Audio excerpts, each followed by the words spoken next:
It is drawing high amp loads, there is one possible diagnosis. Belt deck friction is the most common cause of problems. Diagnosis. There are 5 steps to check for belt deck friction. 1. You should inspect the area between the belt and deck for excessive dirt buildup or damage, such as scratches in the deck, broken fibers in the belt fabric, and discoloration of the belt fabric. Dirt is the #1 cause of premature belt failure. 2. Turn the treadmill on and set the speed to 4 miles per hour. Get on the unit and start it moving. While you're walking, push the stop switch or pull the tether cord to turn the unit off. You should have to take a few steps before the belt stops.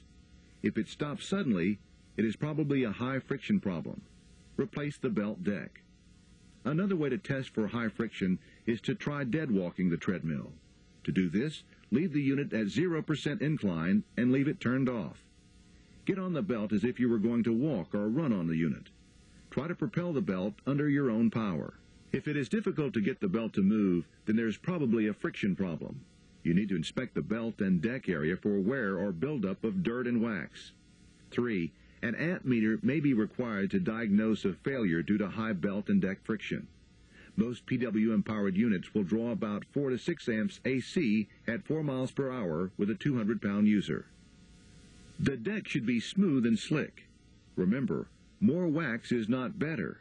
And 4. High amp draw will cause damage to electronics.